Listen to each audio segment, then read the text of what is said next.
Greetings, adventurers, heroes, and travelers alike. Gather around and I will share with you a tale as old as time. A profoundly bold, and possibly stupid, adventurer preparing to embark on a journey through a desolate wasteland filled with unimaginable riches, knowledge, minerals, and peril. Danger and mystery await around every corner, dastardly beasts, merciless rogues, but nothing will stop a hero from standing proud in the face of adversity. And loot. Let's take a moment, bow our heads to Saradaman before we see what perils await us. And of course, the loot. Greetings and welcome back, everybody. Today we are going to be going over two more essential wilderness activities. We have the hunting activities today. So first off, we're going to, of course, go over our money-making method, which, why would we not? Who would even be doing this stuff in the wilderness if it wasn't at least kind of worth it? But we have the black chinchampas, which require 73 hunter, and we also have the black salamanders, which require 67 hunter. Both of these are going to be under the trap, so depending on your hunter level, you'll be able to lay more traps to catch them. Let's go ahead and start off with our requirements for hunting the chinchampas themselves specifically. It is going to be extremely important that, of course, you have the 73 hunter. It is boostable, however. Some other requirements that are not entirely as standard are going to be 43 prayer, 94 mage, 82 mage, or 79 mage to freeze your enemies. The location is in 33 wilderness, and on the screen right now, I'm going to go over the ways that you can get there. That is through the obelisk at level 35 wilderness, the Revenant Caves teleport, the Burning Amulet to the Lava Maze, or through the Carolander teleport. So I do want to go ahead and run through a couple things first with this little clip. I'd like to show what 3-ticking is going to be when you're doing the black chinchampas, as well as what it effectively means to bait the boxes.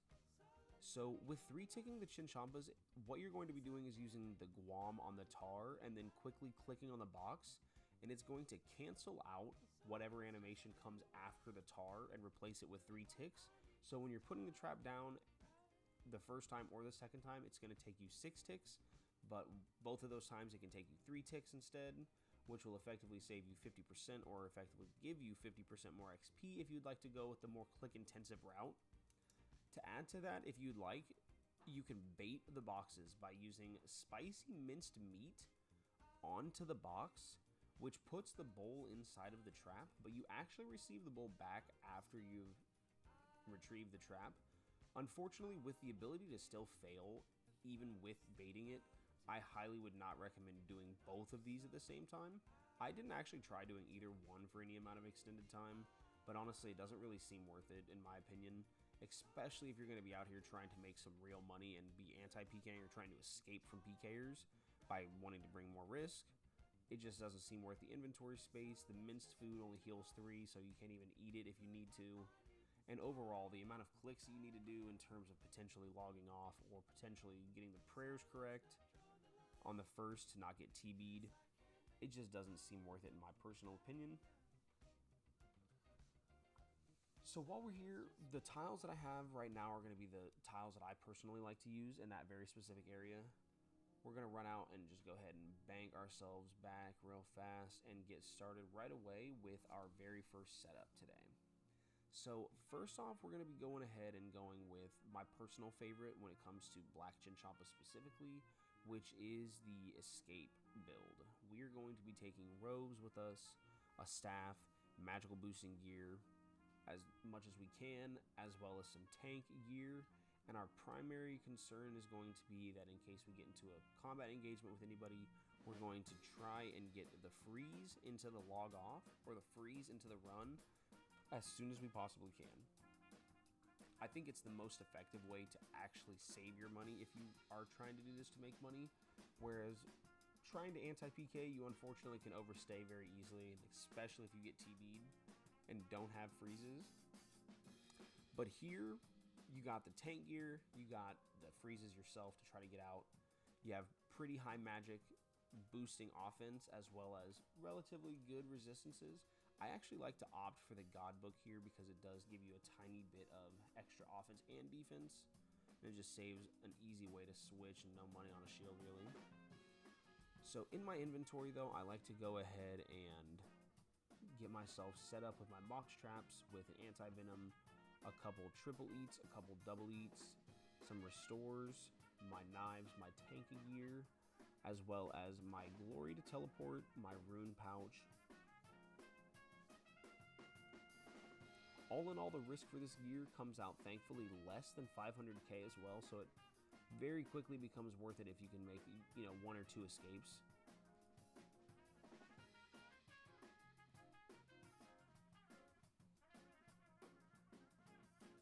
So as we're here again with these tiles that I have marked, the reason I like to put it in these 4 specifically is that if you go to the ones to my north or the ones to my east, unfortunately I think the Chinchompas just spawn a little weird, and it's hard to get a consistent amount of Chinchompa action on your boxes. But with this location right here, it's very easy to kill the Chinchompas that get too far away from you. So now, as you're setting the traps, I really would recommend that to save yourself a small amount of time, if you walk underneath the trap before you start interacting with it, your character actually saves an entire tick of having to maneuver onto the square. It's not entirely necessary or worth it, but it's a nice alternative if you do want to just be a little bit more click intensive and go ahead and get yourself roughly 15% extra XP. But it's a pretty simple gameplay loop that we're going to be going through, just setting up our boxes, making sure that we're picking up the boxes that have, oh, and we are getting attacked. So I think an important thing to note is just don't panic right away. He's going to go ahead and try to freeze us. We're going to go ahead and get a freeze on him. I like to wait here while I get frozen, or until I get frozen before I try to freeze him. Now I'm focusing on keeping my prayers correct versus him. And now that he is hurting me, I'm going to go ahead and just start throwing some knives back just to make sure he doesn't get to attack me for free. And as soon as I am unfrozen, I am going to head straight for the hills and teleport right away with the 1 click, and we are out of here. That was actually a 2 click, unfortunately, but we're out of there anyway. What I was trying to actually go about with the boxes is that as you have them underneath, I'd actually like to, you know, just go ahead and run through a whole entire restock as well, where it's pretty simple to just go ahead and grab your food again, grab some more boxes. You know, don't get too flustered about it if you have to run from a pker. It really doesn't take too long at all to kind of restock yourself and get back into the fight. And then just get back there and, you know, try to think about what you did right, what you did wrong. And at the end of the day, we want a T-bow, all right? You know what I'm saying? You can't stop coming out here just because somebody jumped on you once. You know what I mean? So just get your gear back together, get your inventory back together, get back out here, and just get right back to setting up the boxes, keeping the XP flowing in. And right with this part, one thing I'd like to really take time to go over is with skilling in a regard like this, it's extremely important that as these boxes are getting activated, you prioritize the boxes that are red first, because those ones are not even providing you any type of experience, whereas the boxes that have a that have a Chinchompa already, they're already guaranteeingly going to give you experience. So go ahead and do those ones secondarily and prioritize the red ones first. Again, it's not going to make a massive difference, probably 10 to 15% XP per hour if you focus on that. But at the end of the day, that does all add up, and that means less time being out here getting PK'd. The good news is, unlike the agility arena, you can actually log out very easily in this area. The problem with logging out in this area, though, is that it's more click intensive than the agility arena, so it's very easy to not be paying as much attention as you need to because you are clicking back and forth between your inventory. And so I really just think that, you know, have your tank gear on, be ready to get rushed first and foremost. When people see you, it's going to definitely be one of 2 things. If their gear is very good, you're going to be getting rushed. Even if they look like they're in magic gear, most likely they're going to try to Karasi or Dragon Claw or something right away and just start getting their spec back. And if they're in lower gear, assume that they're probably going to try to outmaneuver your defensive prayers and just switch their gear a bunch to try to get you to make mistakes on your prayer. So really just focus on what type of prayers they're using and really prioritizing that at no point are you camping inside of your robes. You just equip your robes to try to cast a freeze and then take them off right away. So as we're coming up on the 43 Chinchompa mark, we are getting some pretty decent XP right now. It is slightly skewed because I had to teleport, unfortunately. But it does come out to be roughly 1k XP per minute, give or take. You're catching roughly 3 to 5 Chinchompas per minute. So as I'm coming up on these last couple boxes, I'm just going to go ahead and collect all these Chinchompas real fast.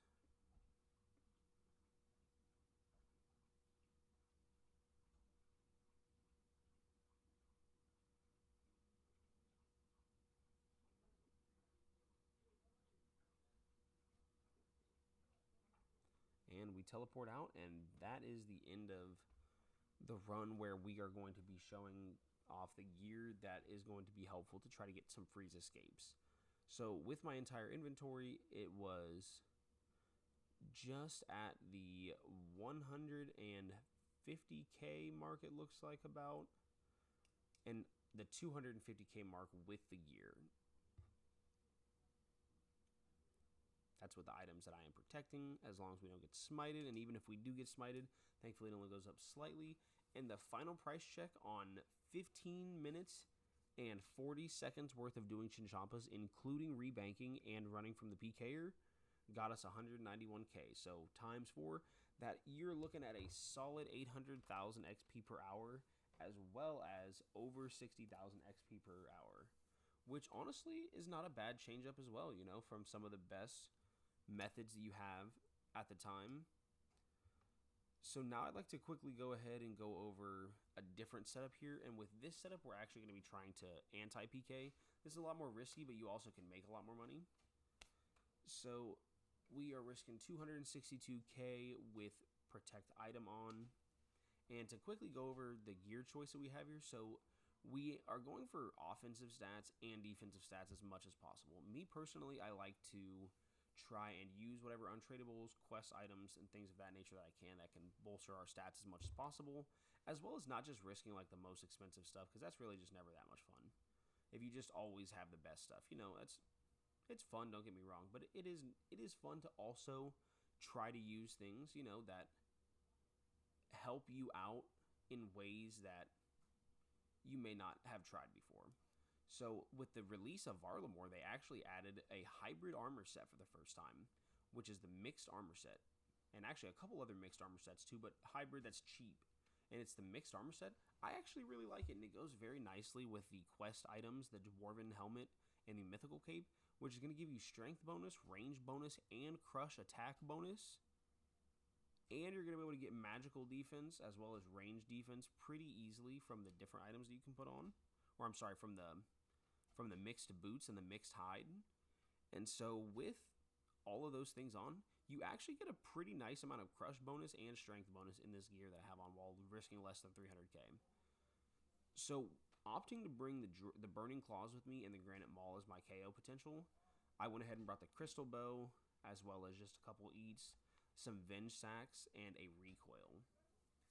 My regular box traps as well as my potions to bolster my combat stats. And then for the most part, again, we're going to kind of go through this exact same combat loop here with using these same 4 tiles to set up all the different traps that I want to use. And I actually like to personally use the Waka Canoe when I come up here. I did showcase some of the other methods as well, but personally when I actually hunt these for a long time, or in the past when I have hunted these for a long time, the Waka Canoe seems to be my personal favorite method because you can just go from the Grand Exchange and walk right out and then hop right on and be here. So it just seems like a nice alternative to not really have to worry too much. We're just going to go ahead and continue to make sure we grab these chins by stepping underneath the box and then dismantling it underneath it, prioritizing the red boxes first over the green boxes. Something else that really is helpful is that with the crystal bow, you do not need to have ammunition, so it is no harm, no foul, especially with the extra range, to just go ahead and shoot any chinchompa that does not look like they're even coming anywhere near your boxes. If they step, I think even next to, honestly, any of the trees that are not north of you, it's worth shooting them if you're not doing another action, because it'll definitely get you probably another 10% XP per hour, honestly. Now, to not go over too much on just what exactly the black chinchompa hunting is, and more or less what we're doing right now with the anti-pking, I think it's really important to note when you bring the granite ring and the ring of recoil, you have to purposefully try to not put the ring of recoil on too early, but you also need to not put it on too late so that you don't actually start getting comboed out. So I would say that the best way to put the ring of recoil on is as soon as a pker jumps on you, I would personally recommend. Unfortunately, when you get jumped on by a pker, you can't always decide what they do. But I think with the circumstance of if they're better gear than you, they most likely are going to try to freeze you and then dump some specs. Try to venge their very first spec right away, or any hit that they're going to shoot at you that you think might be big. Try to venge that right away to weaken them, because after they eat the first time is going to be the best scenario of when you want to put that ring of recoil on. As soon as they eat, put the ring of recoil on, they're going to want to try to not eat to try to start hurting you, and then you can take advantage of just within that first 10 to 15 damage before they really notice they're taking a lot of damage. A quick vengeance into the burning claw special attack, and then the G Maul, and then you'll have another burning claw shortly thereafter. Camp them down with some venge and some crystal bow hits, and it's pretty easy to even outlast people with this setup, actually.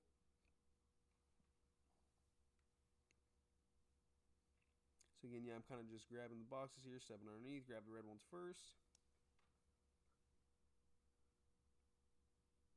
Yeah, all in all, I actually really appreciate the black chins in terms of a hunting method. You know, it is slightly risky. When you're a main account, the activity here is not super duper heavy, unfortunately, which is a good and bad thing, you know, depending on why you want to hunt black chinchompas, but it's very relaxing for the most part. It doesn't seem like you're just in a ton of risk. You know, other than the clip of that one guy jumping on me, I didn't have too many situations where I was just afraid because I had seen a bunch of people and had to run a bunch of times or anything, you know. And this was on a Friday night, you know, pretty decently deep into the evening, so it was a nice time for people to be scaping it up. So quick price check on my inventory here. It looks like with everything included, we are sitting at, oh wow, 17 mil. Oh no, well, I have the claws in there. But for the just of the supplies, it is 172k almost, which is actually pretty sick, because then our chinchompas come out to be 190k. So without our gear, we actually doubled our entire setup worth of risk, you know, and with our gear, we're going to lose, you know, that's 120k worth of gear right there pretty much.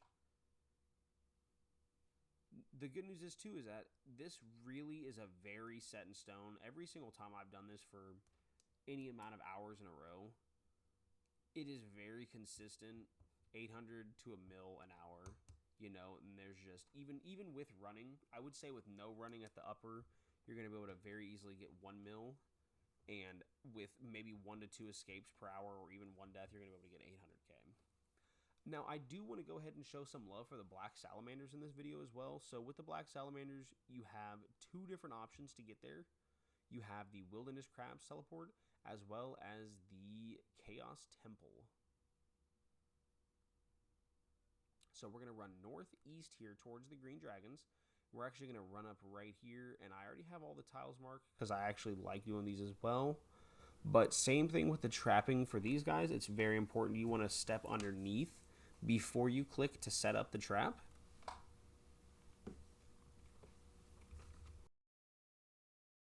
Bank them, but they're only 300 GP each, so I'm not entirely sure if it's worth it depending on what type of an account you have or what your goals are per se. And I honestly would say that in that same regard, Since it's so low cost to actually set up the traps, I wouldn't even necessarily risk anti-PKing here, since there's only the opportunity to make money from killing a pker and not necessarily from what you're skilling on. So I would definitely say a cool little naked run with a knife and some nets and rope is the way to go for. I'm just going to go ahead and catch a full inventory of these guys real quick.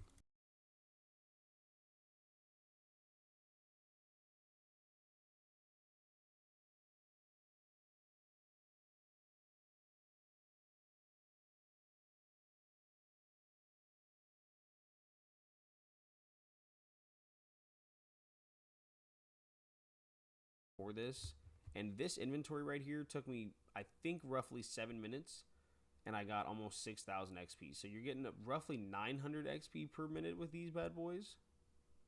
However, you can catch a lot more of these bad boys without really any type of situation where you're not catching them, if you will, because you don't have to run, you don't have to eat.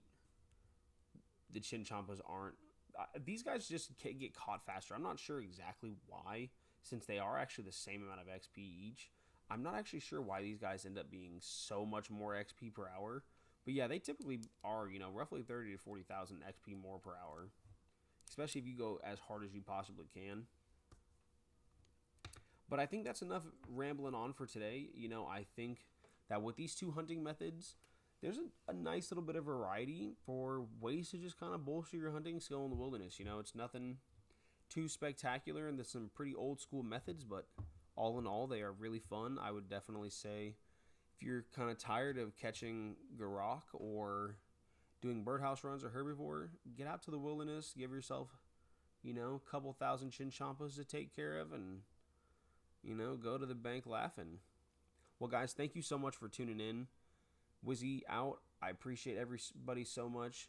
You guys all have a wonderful rest of your day, and I will see you guys in the next video.